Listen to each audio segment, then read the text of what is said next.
Welcome back to Vagabond, Gypsy, Tarot, and Oracle. So today I decided to do a special reading due to the fact that my weekly readings for the day of the week that you were born on, for the week of March 1st through March 7th, had a couple more than, I think there was more than one.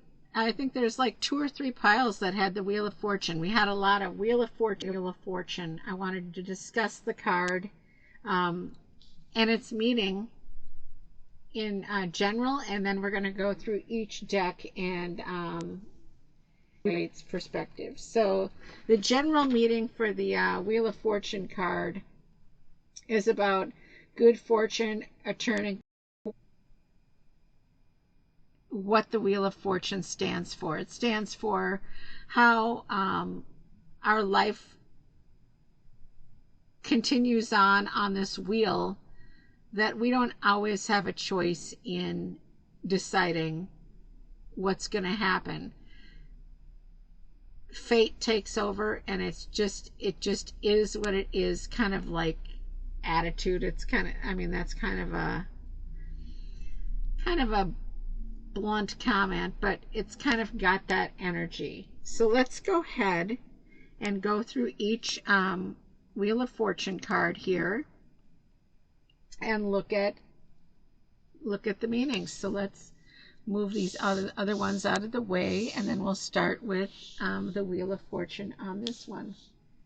So let's move it to where we can see it, and I'll hold it up as well, but I'm going to grab the book. And this one is out of the Tarot Illuminati. I adore this deck so much. Now I'm going to show you the book. So it's the Tarot Illuminati by Kim Huggins and Eric Dunn. Okay. So the wheel of, it says the riddle of constant change. I have a riddle for you. If you answer correctly, you may pass, for you will truly understand the nature of the universe and the precious wisdom of the tarot. There are 4 creatures of mighty power. One bears water, one soars the heights, one has the strength of the earth, and the other the presence of majesty. What can be found between them? Themes and concepts. It says riddles and gambling, ups and downs, emotional roller coaster, uncertainty, change, recurring themes, cycles. What goes around comes around. That's kind of what I was getting at. Being in the center of change, feeling dizzy with change, questions of fate versus free will, concerns about destiny and lifespan. So this is a beautiful card. We have the Sphinx above, and she is, when we are at the top of our game,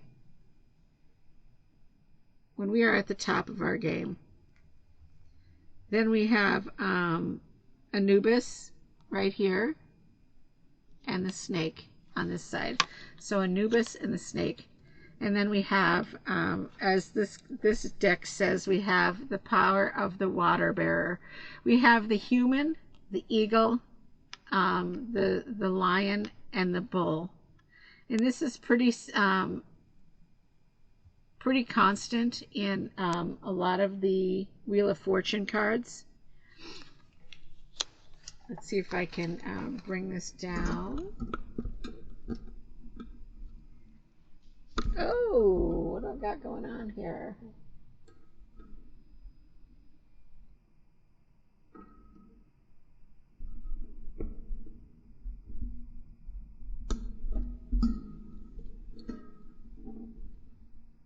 There we go. Okay, sorry about that. I have some flowing around here. I'm going to put it right there because it stays out of the light, and I don't want to keep holding it up. So, we have the, it says the water bearer, which is the human. The one that soars, which is the eagle. right there. We have the one that has strength of the earth, which is the bull, and the one that has the presence of majesty, which is the lion. So I really like this interpretation of this wheel. There's not a whole lot written in this book with the Wheel of Fortune here on this Tarot Illuminati, but it leaves a lot for you to use your intuition. But then again, it's pretty constant with the other ones that you will see, or at least 3 out of the 4 that I have on this one. And it's kind of the riddle of constant change. It's kind of like we do not get a choice in a lot of things in our life. And it's hard for us sometimes to understand the nature of the universe and how things happen and why things happen. And I think that's an important message of the Wheel of Fortune. We are here to serve our purpose, and we don't always have the answers. We won't always have the answers. And I like that it has all the elements here as well.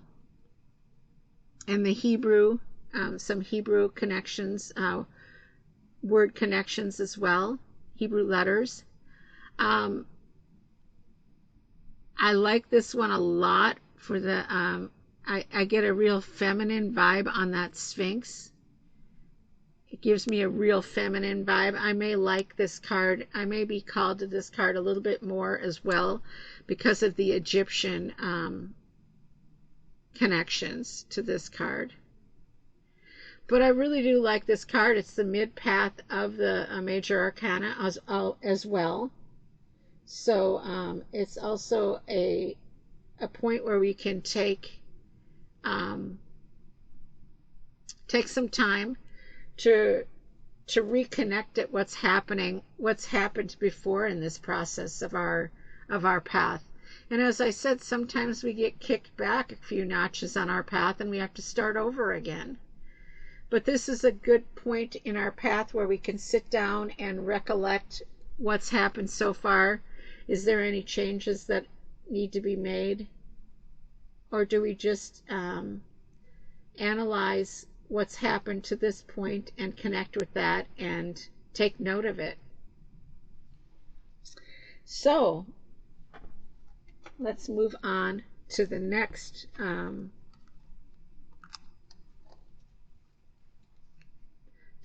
Wheel of Fortune card, which is out of the Heaven and Earth. So I'm going to grab that book here and move this one up, and I will bring these all back down again. So I really like this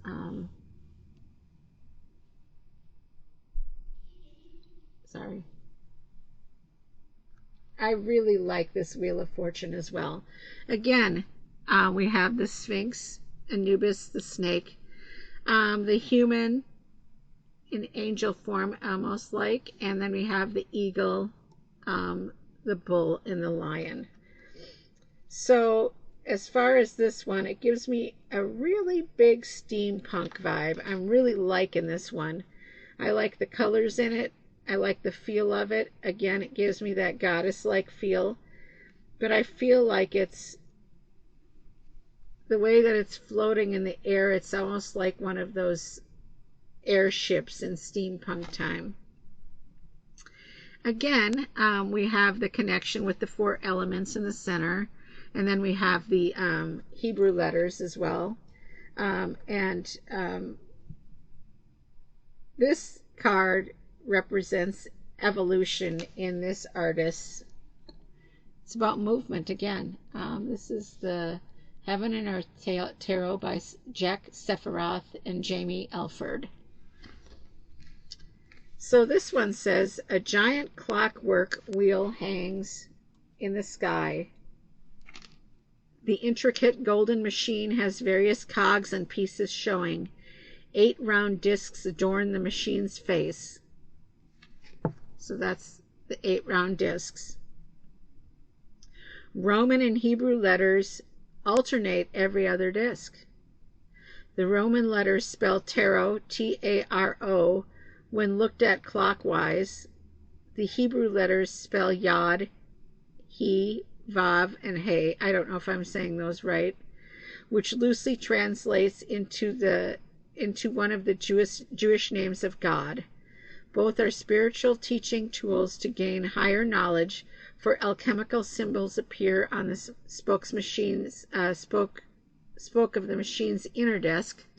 So we have alchemical symbolism as well on the inner of the disc.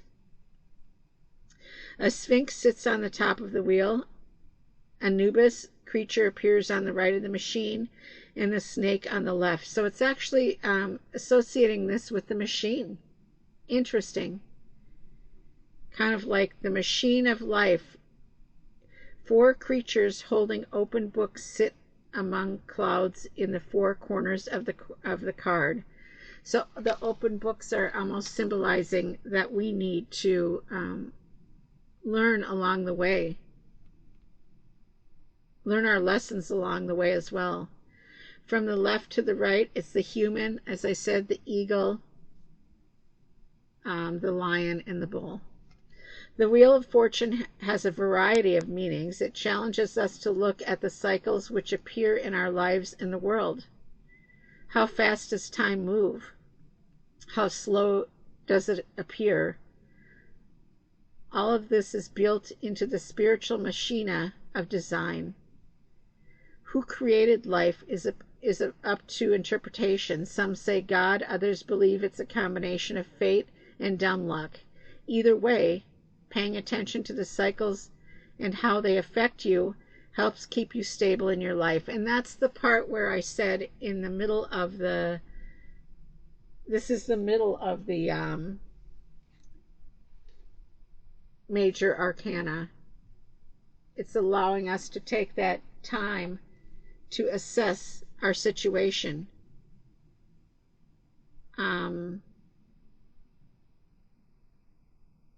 It says, let's see here. This card is also equated with gambling and fortune. Which way does the wheel spin for you? Some days you are at the top of the wheel feeling as lucky as you can.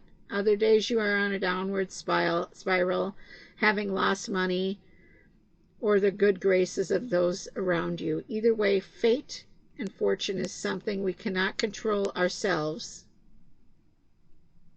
We can only see where the patterns take us. Again, back to the middle of the major arcana. It's a time for assessment. Keywords in this are evolution.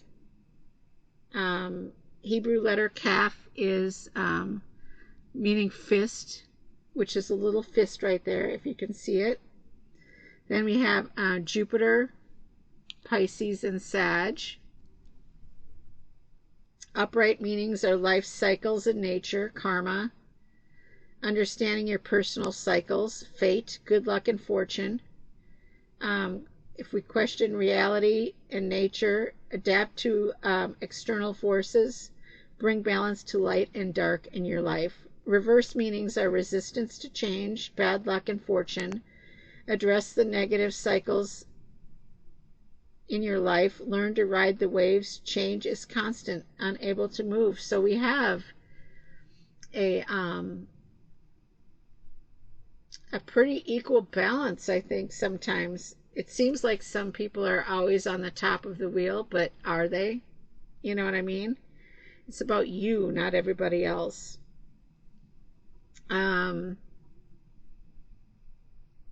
Now it says there's a transformation section on this book. It says we are all thrown to the mercy of the Wheel of Fortune. A neutral way to look at this card is to see yourself standing in the middle of the wheel. Let it spin around you. Stay immobile, bearing witness to what is going on around you. So it's always asking you to be aware of what's going on around you. This way you see the patterns and changes going on before, above, behind, and below. As you step closer to the outside, this is when the winds of fate grab hold of you and pull the strings of fate, for the better or the worse. But it's also allowing you to take note of the ups and downs in the, what's happened before, how you are now. Standing on the outside is not the best place to be on the wheel. What comes up must come down, and no one wants to be on the downward swing of this luck. The more you stay on the outer rings, the more chaos creeps into your life. You can choose to go with it and accept the situation the world puts you in, or you can choose your destiny by pulling back and finding a better spot to ride out the downs. So this interpretation is really saying that you have a choice. Yes, fate is fate, but you also have a choice on how you're going to react, or sometimes we can divert the downward spirals. In other words, where we have free will, we have free will. Sometimes we don't have a choice, and that's another thing to take note of. So let's move on to the next Wheel of Fortune card here. I'm adjusting my books here. Okay. So we have the Wheel of Fortune in Corinne Kenner Foresight, a guide to the Before Tarot. And I really do enjoy this book as well. So this book says, one good turn deserves another. The Wheel of Fortune measures the rise and fall of history. Now that's whether that you're looking at in the big picture of the world, or whether you look at that in the big picture of your life the way it is. So the giant orange disc is suspended in midair, again surrounded by blue sky and silver clouds. Unlike the wheel we're used to seeing, however, this one seems to be at a standstill. Interesting. No iconic animals ride the wheel up and down, no serpent, no sphinx, no Anubis. It is, however, surrounded by cosmic forces. 4 angels guard the corners of this card, representing the fixed signs of the zodiac. The winged angel is Aquarius. The Scorpio is the Phoenix. So Aquarius, Scorpio. Leo is the Lion. And Taurus is the Bull.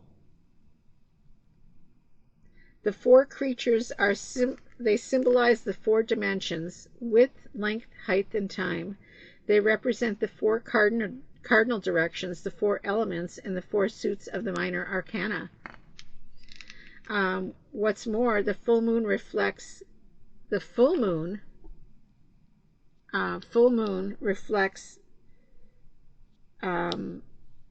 the light of the sun. It's also inscribed with the magic words of power and transformation.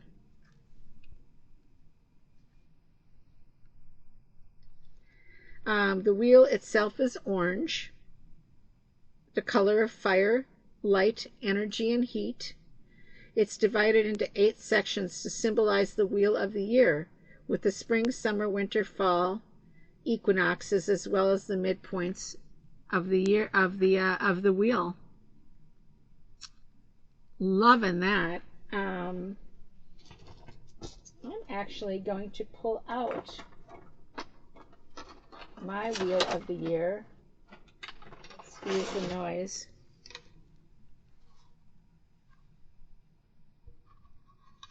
So I'm going to put my card on the wheel.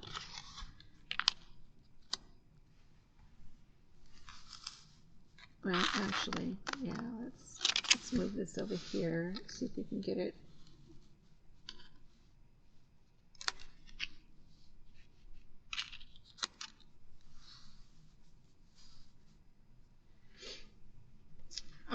enlarge that a little bit later, but let's get through. Let me finish reading this. Okay, so the wheel itself is orange. We got that, and then we've got the spring, summer, winter, and fall. Spring, summer, fall, and winter.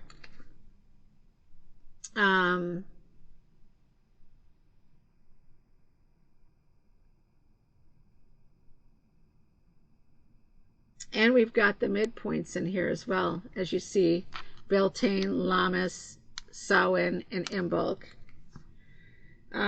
We have the 4 Arabic letters in the wheel's outer rim symbolize tarot, T-A-R-O, which was symbolic in that last one. And they're also symbolic of what's shown in the High Priestess scroll. So the tarot are the same 4 letters that appear on the High Priestess scroll in the High Priestess card. And let's, since I have this book out,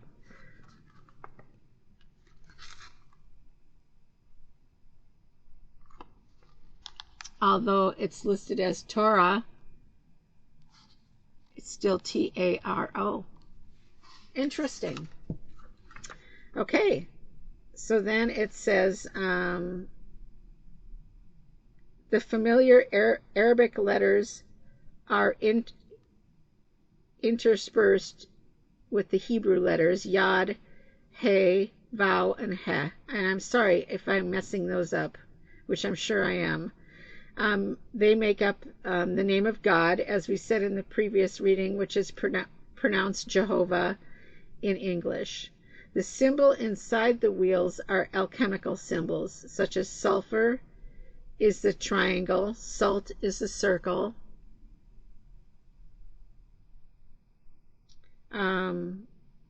Mercury in the circle with the horns,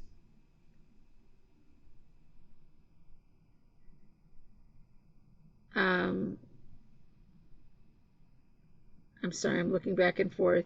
The dissolution is the wavy lines. So we have the wavy lines. We have the circle with the horns, the triangle, and the circle for Mercury. So they're all in there. The 3 alchemical elements were once thought to be the 3 basic forms of matter.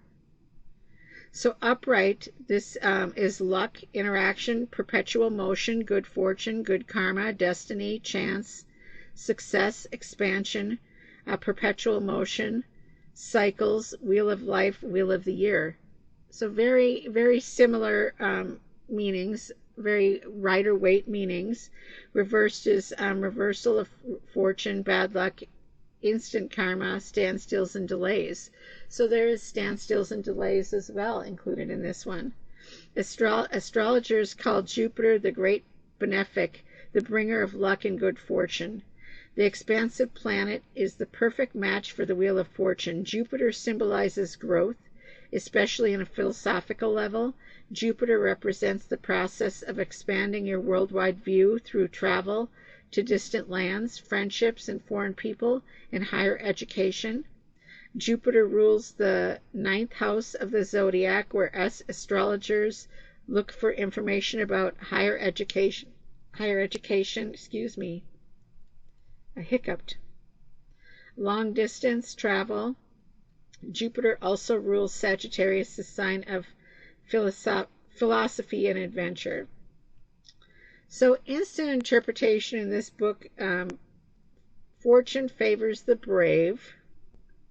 So go ahead and give the wheel a spin. That's what this book is interpreting this particular card for. So it has a lot to do with the cyclical elements of the wheel, which is very interesting. And I really do like that interpretation. And there's the wheel. I'm not going to move my camera up and down because I don't want to mess it up, but I'm going to turn it so you can see it. Beltane, Astara, Lutha. We have spring coming up here. Lammas, first harvest, Mabon. Has the dates in there. Has the zodiac signs. Samhain, Yule, Imbolc, which we just celebrated not too long ago, and now we have Astara coming up as well. So let me put that back and put the card back. So yes, very interesting, and I'm going to lay out this book here. So if you see, this is the before tarot, and the interesting thing I'm seeing here is that we have the before tarot, sun and moon, astrological wheel of the year interpretations usage, and then we have the normal rider waite, which is the center. We have the Sphinx and Anubis and the snake, but we also have the after tarot, which also I think I'm going to have to do a special on those as well. But anyways, we have the interpretations very similar with the normal version of the rider waite versus the after tarot. This is a description of all three together, and I like how in this normal version the books are open and they're really paying attention to what the books are saying, whereas this one you're seeing a lot of afterthought with the after tarot. So I think we're going to have to go into that, but very interesting. I do like the change up of the interpretation on that, and I'm going to look into that even more so after this comparison. And you know, I actually just did this on the spur of the moment, so I hadn't read the books. I don't read the books a whole lot, but apparently I'm going to have to. Anyways, let's move on to the next one. Now this one, I really enjoy looking at this one. Sorry. So we have the Wheel of Fortune set up with the Fates. I really like that. Sorry, keep moving it. We're just going to leave it there. So the Fates, I really like this one. So the Wheel of Fortune on this deck is the Runic Tarot by Jack Sephiroth, Alan Dempster, and Jamie Elford.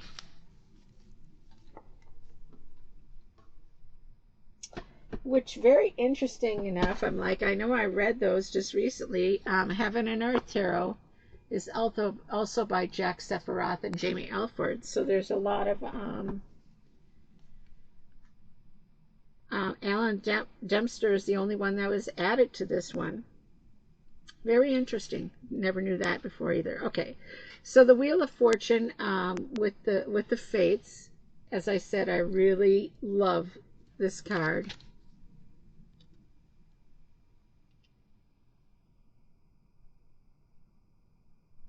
It's hard to see how beautiful this card really is, but it is absolutely stunning. So the three women stand in a foggy marsh. Limbs of a giant yew tree stretch out. Familiar staves appear on several branches. The women are none other than the Norns. They stand in front of the giant spinning wheel. 12 spokes radiate out to the wheel. A glowing sigil appears on the axis in the center where everything meets. The Norn on the right is named Skuld and wears a red robe and cloak. She is the Norn of the future. Skuld has a sword pointing to the earth in one hand and the end of a delicate thread in the other. The cord connects over the large wheel and down to the Vertandi, the Norn spinning the present, on the ground. She wears all white and has a wreath of fresh flowers on her head. She stares at the thread that slides over her hand. The thread loops back around to a spindle that connects to the woman on the left. Erd is the one in charge, of the past. She wears a black dress and cloak, and her blonde hair is braided. The thread has been looped down through her fingers and connects to something off the edge of the card. The thread is the thread of fate, the word, W-Y-R-D, the weird, the word, however it's said.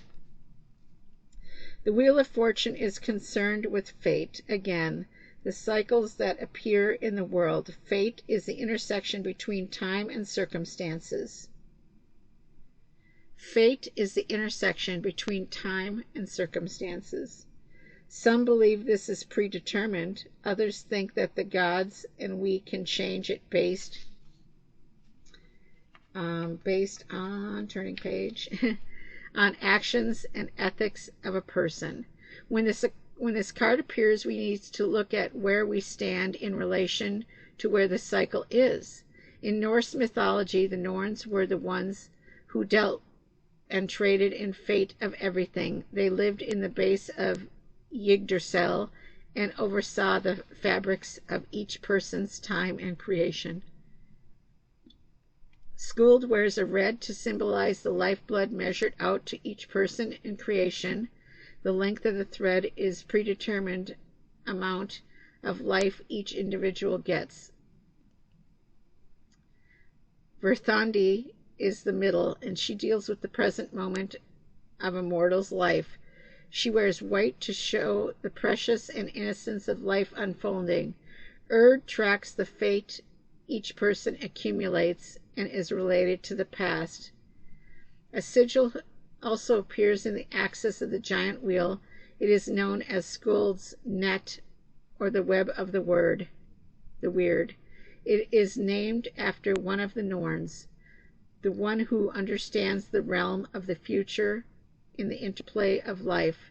This sigil looks like a woven piece of fabric. Skuld's net represents the past, present, and future events in your life. Norse call the concept weird, and each person is given a personal destiny. Norse believed that every choice, every interaction made in the present affected the future. They saw the world and their actions as being interconnected. As such, the weave of the sigil depicts the complex and unending connections between life and destiny for all. And that's the sigil in the center of the wheel. Upright again, enjoy what time you have, life cycles, natures, understand personal cycles, good luck and fortune, adapt to external forces. So it's telling you, you have to adapt to things even when we don't get good news. Reversed, resistance to change, bad luck and fortune. Learn to ride the waves. Change is constant, unable to move. So, I really like this this picture, this beautiful interpretation of the Wheel of Fortune, with the fates. I'm looking up something here.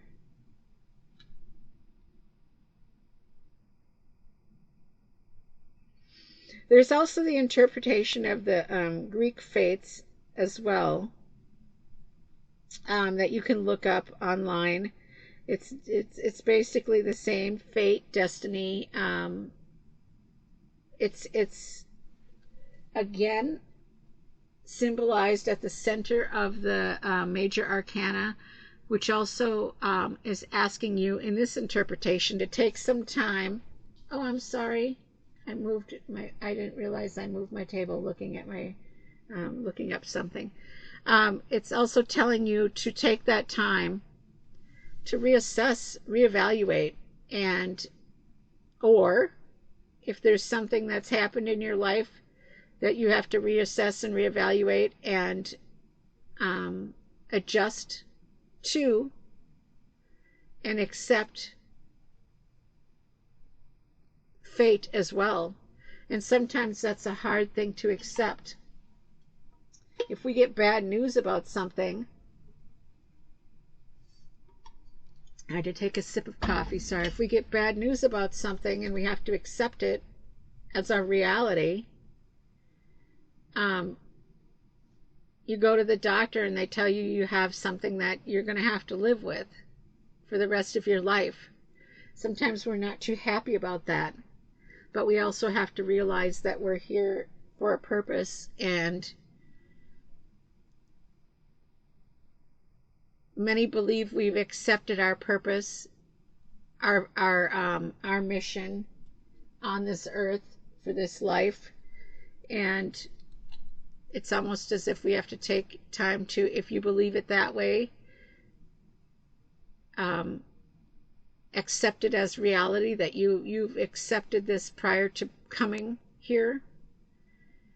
It's such a touchy subject, really, but whatever your beliefs are, the meaning of this card it envelops pretty much any interpretation that you have of being here and why you're here, or your purpose or whatever. It's basically saying you do you. You have to take this time to interpret what has happened up to this point, what is happening now, and what is going to happen in the future is where you come in with your free will. And I like that's been added to a couple of these piles, where it's saying to you, you know, you also are important in how you will move forward in the wheel of life. So I really do like, I'm going to try to move up this so I can get all the cards in here again. I really do like this. I like a lot of the versions, obviously. I like all of them, honestly. I mean, I'm really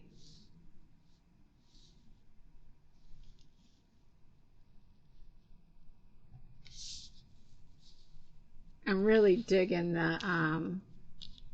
all of these, to be quite honest with you. And even the one where I didn't think so much that I was really into was this one here, because I thought it was more, Rider Waite. But I really do, I'm going to dig back into that book. And I'm actually going to pull out the other decks. I think I will do a comparison on those. Oh, I see what's happening. My tablecloth is moving. Sorry. I'm like, why is it moving? The gods and the spirits are moving my table here. What's going on? It's telling me to do something. So, sorry about that. Anyways, again, dig in all four of these interpretations. I can't possibly do all of my decks. I wouldn't have room, but I had to bring attention to this due to the fact of this week's readings. There's just a lot of Wheel of Fortune energy on here, a lot of moving forward, and I guess 2024 is a year of, well, it's the number 8 year. It's about taking action. Can be about accomplishments and mastery as well. But we have a lot going on in the world and a lot happening in this year as well. So maybe the Wheel of Fortune is telling us to overall stop, reassess, evaluate, and plan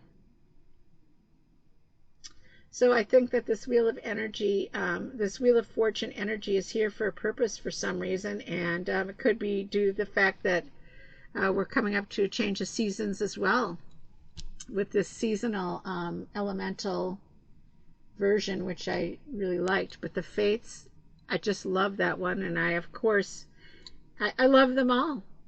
I don't know which one I like best, but I really do dig that Fate one with that Wheel of Fortune. I like that one. That was something different, as well as this one. But anyways, I hope that you enjoyed this, and remember this.